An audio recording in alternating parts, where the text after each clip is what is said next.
Hey everyone, what's going on? Set my storage locker here, taking out some of my stuff for the new home. But I want to talk to you about change today because change is everywhere. And I could have shot this in a much more beautiful place, but I'm not feeling in a beautiful place right now, so I figured why not just shoot it in a place that stores my stuff, whatever that is. I just went to court this morning, and officially as of today, March 2nd, my ex-wife Jacqueline and I are divorced, and it's just processing a lot of emotions and kind of like thinking back on our relationship and the future and life, and I'm extremely grateful for the process. There's no question about that. I know it was for the best and it was necessary. Life is amazing, but I'm also just sitting with this heaviness. And a thing that's been coming up for me a lot recently, and what I really discovered about myself in a big way, like in the last 3 months in this road trip in California, was just how much I can sit with anything. I spent my life running, honestly, pushing down pain, running from pain, running from anything that seemed like it was a problem. If I had any semblance of feeling like I was upsetting someone, whether it was a family member, a friend, or partner or something, I just did everything I could to avoid that feeling. I just wanted things to be good. I wanted to make things better, so I would people please. I would hide things. I would make things up and lie just to make people feel happy. And I thought I was doing the right thing because I thought, well, I don't want to feel bad. I don't want to upset people I love. So I just need to say whatever I need to say to keep my head above the water.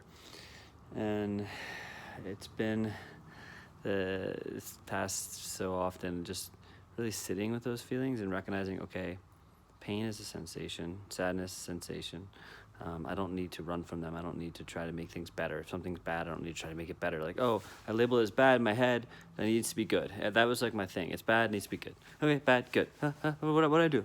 And like, if I would be out in situations with my partner and in the past, and if I just felt like something was off, like if they were not happy, I would just I just wouldn't be able to exist until I knew things were good. And it was just this weird state of constantly kind of please. But what it really came down to was not sitting with myself. And I guess I said I was going to be talking about change. I'll get to change. But one big thing that I've really come to see is the importance of just being able to sit. And I've been doing a lot of breath work and cold training, and it is great to just experience the sensation. There's something amazing about literally just sitting somewhere and just seeing pain, noticing pain, and just being aware of it. Because we don't realize this, we're so conditioned to experience pain in a certain way. We feel it, it's bad, we react. And of course, there are certain situations where, yes, you need to react.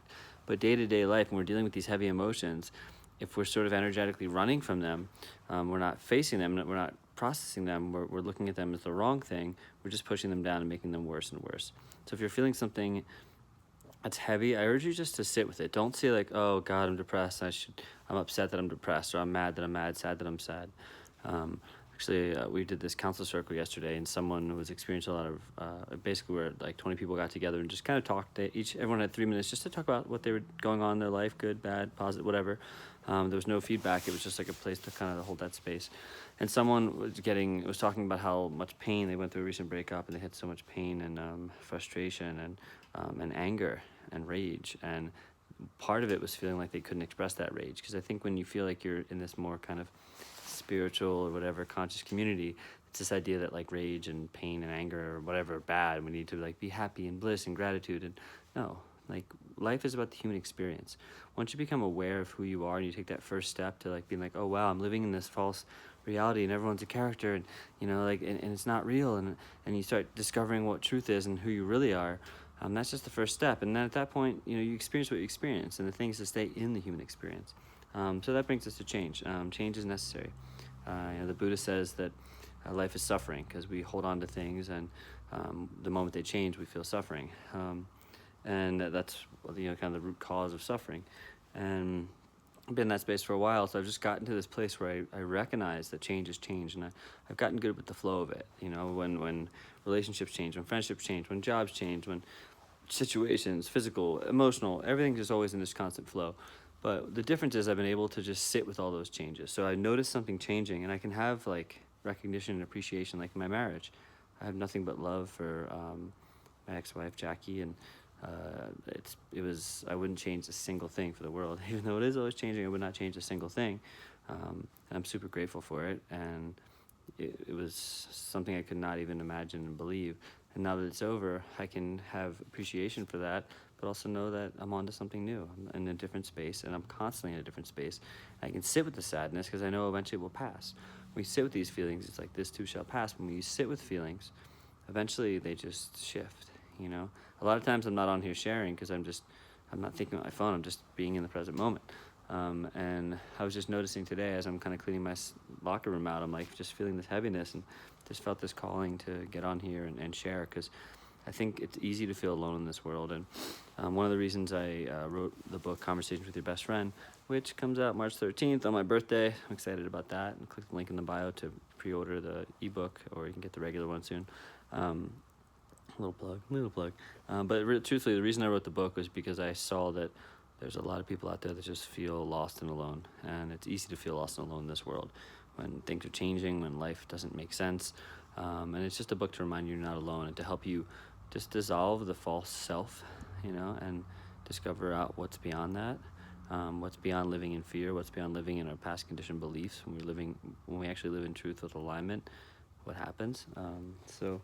Yeah, it's been life's work, and honestly, it feels like it just feels like this completion of getting out. Part of the book to me is this completion of sharing everything in the past, like letting it out. If you're a creative, if you're an artist and you're holding on to your art, let it go. That's why in Buddhism they do these beautiful sand mandalas, and the monks will spend hours and hours, and not days, building up these beautiful mandalas in the sand, and then once it's done, they destroy it. And I like to apply that to food, where it's like you spent all this time being present in the experience of going to the market, shopping, prepping the food, cooking the food, and then you plate the food, and that's the art, right? And then you get to eat it, and that's the act of consuming, destroying the art, letting it go. It becomes one with you, and it's gone. You don't need to hold on to the beauty. And in life, it's so easy to want to hold on to things that are beautiful. It's like, but it was so good. And we idolize relationships. We idolize these things. Like, sometimes we see the potential in a person, or we see what could be instead of actually seeing what is. And I did do that for a long time. And I've done that in so many ways. And so now, just being in this state of like heaviness, it's just like, it's nice to just feel it. Again, I was so always used to just pushing it away, or like, oh, I'm feeling heavy. Like, if I just dance, I love dancing and music and working out. And yes, those are great ways to, if you're dealing with depression or you just want to be healthy. And of course, like I do move my body every single day, but it's also sometimes necessary, if you know there's a reason why this heaviness is coming up, just to sit with it and feel it. I've spent days where I'll just sit in bed for hours, just meditating, not sleeping, but just meditating, or just standing somewhere and just being present, feeling the feelings. Once I process them and I see where they're coming from, then I can let them go. But if I run from them, I don't have that opportunity. So if you're having trouble with anything in life, first realize that we're here to have an experience in life. We're not here to be, even if you're in the spiritual path and you're like, oh, I want to find that there's this place where I'm going to just be unattached and at this high level of awareness, and I'm trying to get there. And one day I see this guru, and they're so perfect and beautiful, and their thoughts must be so clear and open, and they must float above the ocean, and they eat the best food, and they must feel great and at peace and at one with everything. And we create these idealized spaces as if that's real, which is not. It's just what our mind thinks it is. So then we try to chase this idea of perfection, even in gurus, even in spiritual teachers. We think that that's something that we can't attain because we make it unattainable. So we're always growing, and we're always like, I just more. One day I'll be so clear, my meditation game's gonna be so good, and it'll be perfect, and life will make total sense. And it's like, no, the point of being in life is to have the human experience, to be here, to connect to it all.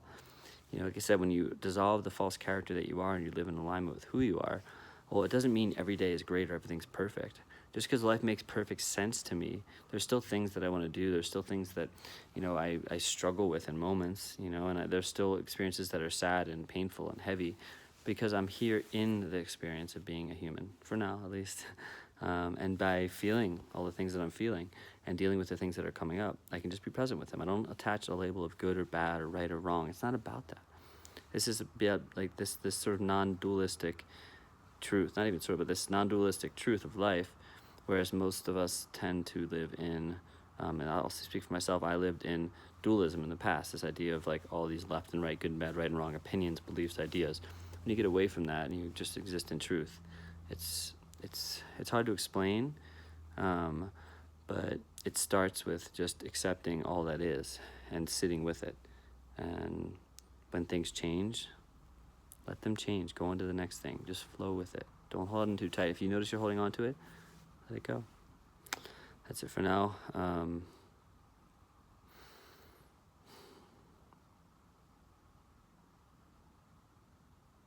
Be well.